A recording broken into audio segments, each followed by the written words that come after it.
Muchas gracias, señor presidente. Y antes de comenzar a hablar, me quiero tomar un minuto simplemente para responderle al diputado que hizo mención sobre el funcionamiento de la Comisión de Legislación Penal.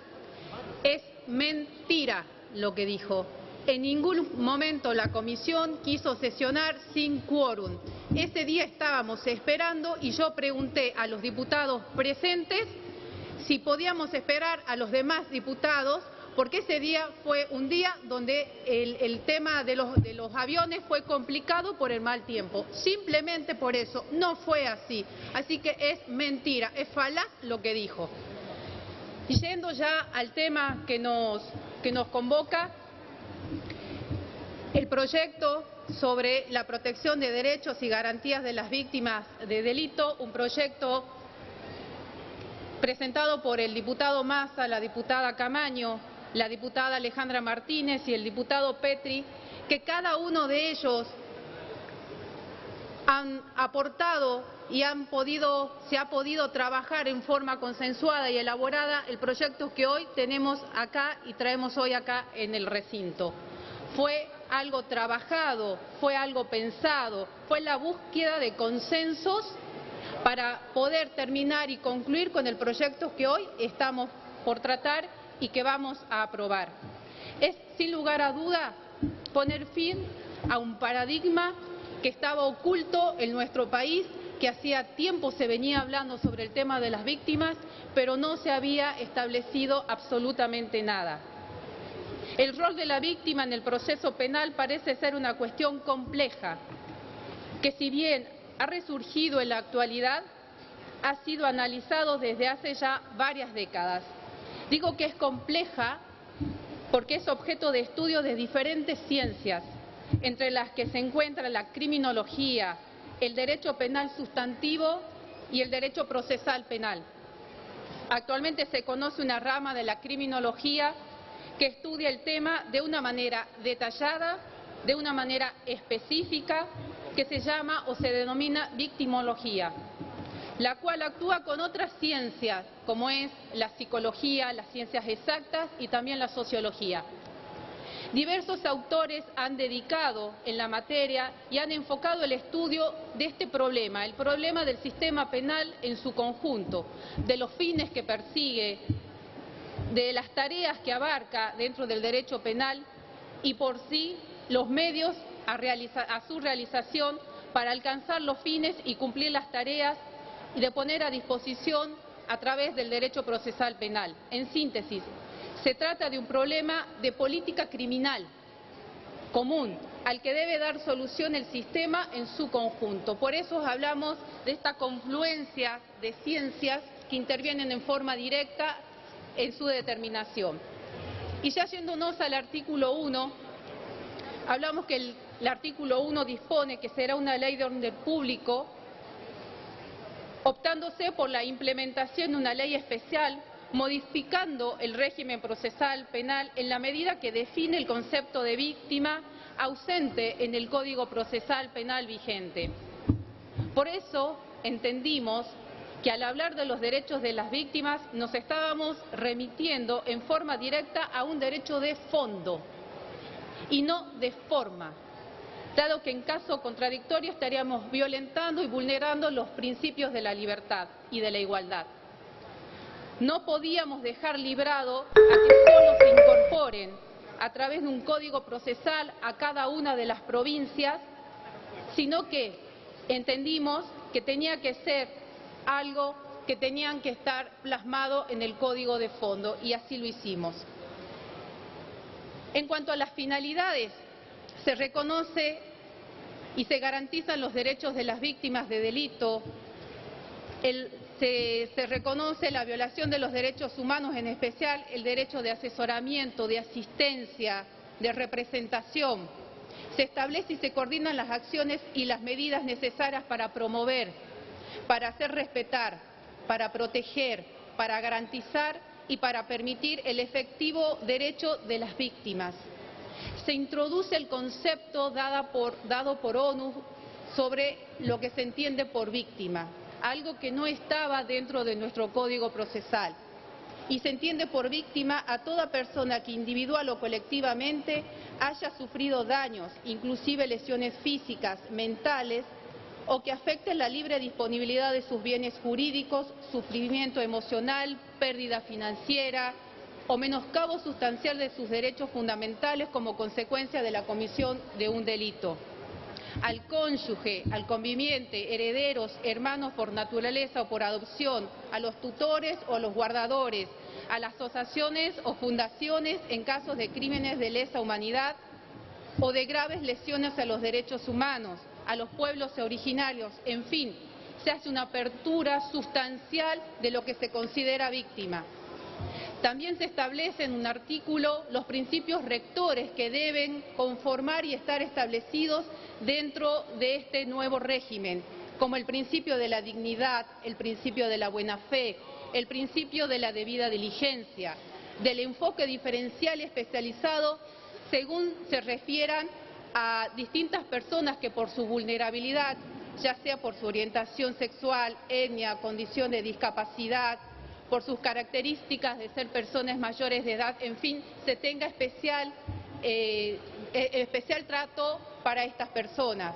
La gratuidad, la máxima protección, la publicidad y la transparencia, algo fundamental, en donde todas las acciones, los mecanismos y los procedimientos deben ser públicos, siempre que esto no vulnere, obviamente, los derechos de las víctimas. Rendición de cuenta, algo que por mucho tiempo no se ha tenido en cuenta, la rendición de cuentas. Los derechos consagrados es una nómina muy abultada de derechos consagrados, pero quisimos dejar establecido que los derechos que se expresan en ese artículo no son taxativos, es una enumeración y es solamente taxativo, porque se deja la posibilidad de que en algunos otros ordenamientos provinciales donde se encuentren otros tipos de derechos solamente no se tenga solamente en consideración los enumerados en este cuerpo normativo, sino que se pueda dar la posibilidad de sumar y de reconocerlos aquellos otros derechos que no están expresamente establecidos. A recibir, por ejemplo, un trato digno y respetuoso, a ser informado por parte de la primera autoridad que intervenga en los derechos contenidos en la presente ley, a poder constituirse en forma gratuita como querellante o instituto análogo conforme al artículo 10 de la presente en los casos de los delitos previstos en el artículo 5, como son, por ejemplo, los delitos contra la vida, el abandono de persona, los delitos contra la libertad individual, los delitos de secuestro, de trata, homicidios y lesiones en riña, y todos aquellos que tengan que ver con la violación de la propiedad privada mediante la utilización del uso de arma de fuego.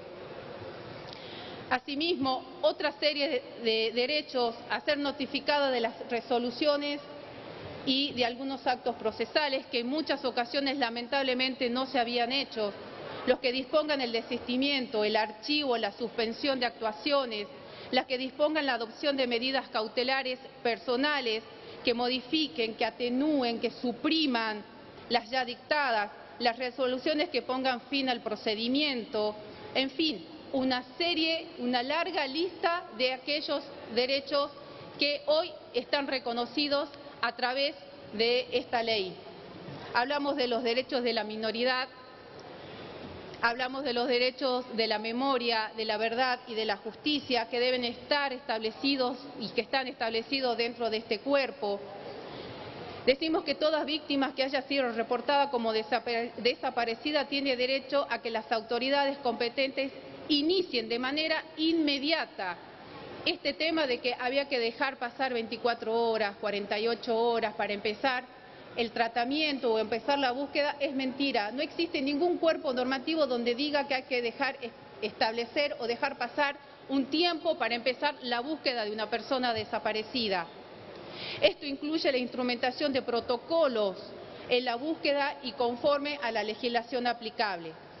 Medidas de protección general y particular, algunas de ellas es imposible hacer una enumeración y poder formular aquí todas las que hoy en día se están sumando dentro de este proyecto de ley. Que se les reciba la declaración en su domicilio o en dependencias especialmente concedidas o adaptadas a tal fin. La verdad es lamentable que a veces cuando las víctimas iban a dar su declaración, exponer, sean recluidas en lugares oscuros, en lugares, o a veces ni siquiera tenían un lugar para poder ir a expresar lo que tenían que expresar. Tenemos que tener muchos más cuidados en esto. Por eso uno de los derechos, y no en vano lo puse como el primero, es un trato digno a las víctimas. Las que eviten todo tipo de contacto entre las víctimas y el supuesto autor de los hechos, o la reiteración de los mismos, para lo cual podrá hacer uso de tecnologías que permiten. Hoy en día tenemos que usar la tecnología para evitar la revictimización de aquellas que se animan a ir a denunciar.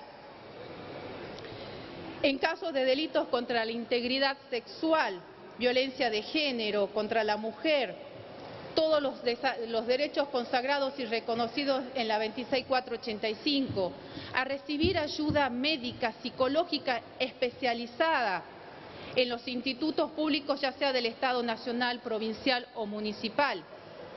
Niveles de protección, importantísimo, asesoramiento las 24 horas, asistencia jurídica, representación letrada, medidas tendientes a asegurar la tutela efectiva de las víctimas, importante. La creación de un programa de intervención urgente. Dentro de este programa se van a tener en cuenta los gastos de atención médica, internación, prácticas urgentes, análisis y todos los insumos que sean necesarios, hasta en medicamentos si es urgente el mismo. Gastos de transporte, en fin. Voy a hacer solo una enunciación de algunos de ellos. La creación Vamos cerrando, de los diputada, centros, por favor. sí, la creación de los centros de asistencia y protección a las víctimas de delitos. La creación dentro de esto de un director ejecutivo que tendrá el rango un rango jerárquico de subsecretario de Estado. La creación de un consejo asesor que será creado por este director ejecutivo y él mismo tendrá la función interdisciplinaria, formado por un consejo interdisciplinario formado por personas de trayectoria en la materia y la posibilidad que las asociaciones de víctimas también conformen este consejo asesor. La creación de un consejo de implementación. Este consejo estaría conformado, y esto fue un tema de discusión y por eso hago hincapié en eso, porque hemos llegado a un consenso en donde ese consejo estaría representado por un representante de la Corte Suprema de Justicia, uno del Ministerio Público Fiscal, uno del Ministerio Público de la Defensa, 2 del Poder Ejecutivo y uno de cada una de las cámaras. En fin, un régimen sancionatorio, porque aquellos funcionarios que no cumplen con lo establecido en la ley son pasibles del artículo 248 del Código Penal. Y podría seguir hablando, solo por el tiempo, y discúlpeme, señora presidenta, me he extendido en el mismo. Sin lugar a duda, esto viene a cumplir y a zanjar una deuda que se tenía con las víctimas. Las víctimas piden justicia. Las víctimas estuvieron por mucho tiempo calladas. Festejo y valoro el valor que tuvieron cuando hicieron esta convocatoria hace unas semanas, unos días atrás. Hoy las víctimas hablan, los parientes y los familiares de las víctimas hablan. No tendrán un resarcimiento aquellos que perdieron a sus familiares, pero quieren que el Estado y a través de los órganos que corresponden les den y les brinden lo menos que necesitan, que es justicia y un trato digno, equitativo e igualitario. Muchísimas gracias, señora presidenta. Gracias, diputada.